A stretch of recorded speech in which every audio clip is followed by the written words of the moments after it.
Assalamualaikum warahmatullahi wabarakatuh.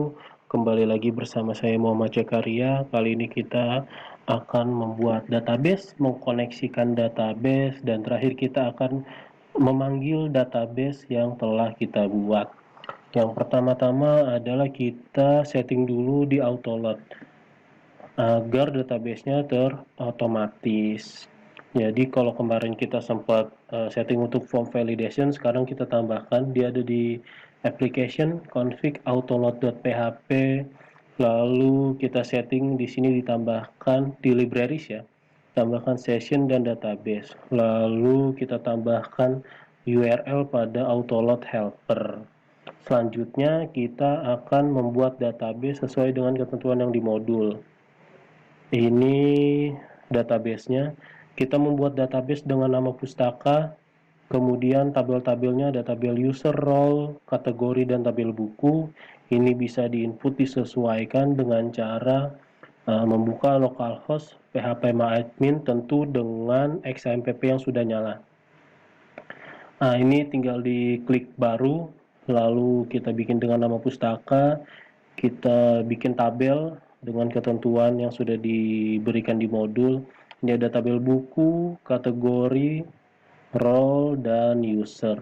Ini udah saya isi semuanya. Nanti kita akan panggil salah satu yang udah kita isi databasenya. Selanjutnya kita buat CRUD. Oh, sebelumnya kita setting dulu databasenya. Nah, di sini di database, ini di setting username-nya root, lalu databasenya dengan nama pustaka, passwordnya dikosongin aja karena memang kita tidak membuat passwordnya. Nah, setelah sudah membuat database, kita udah koneksikan database, selanjutnya kita buat CRUD. Apa sih itu CRUD? CRUD adalah sebuah fungsi-fungsi yang kita buat agar kita tidak memanggil fungsi-fungsi itu berkali-kali. Apa sih maksudnya?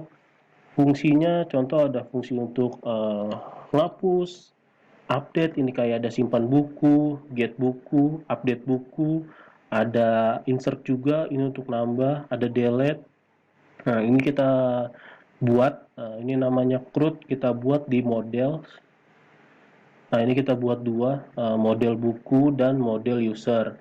Huruf depannya harus caps lock. Kenapa? Karena agar tidak error saat kita upload atau di hosting.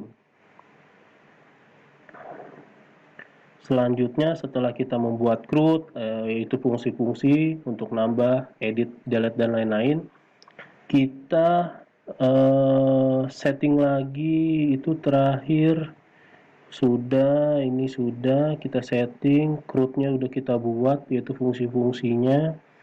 Selanjutnya ini ada settingan lagi di modelsnya. Nah, di autoload model, di application, di config, di autoload, ini ada model. Nah, ini kita tambahkan CRUD yang sudah kita buat, yaitu model user dan model buku. Setelah kita buat, kita isi dan kita setting, sekarang kita mau coba memanggil database yang telah kita buat. Di sini saya menggunakan template web yang sebelumnya kita buat. Ini di application, di controller. Sebelumnya pada pertemuan sebelumnya kita membuat template web sederhana. Kan kemarin kita bikin cuma index dan about. Sekarang kita membuat controller tampil user. Tampil user, bikin codingannya seperti ini.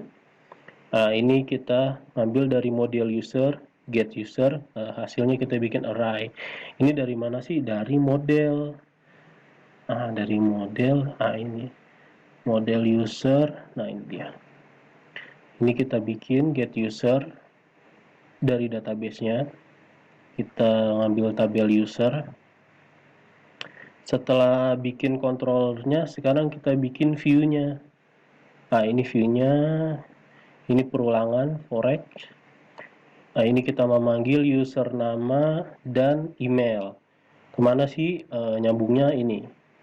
Ini ke tabel user, karena tadi udah kita setting database-nya pustaka, kita ngambilnya ke tabel user.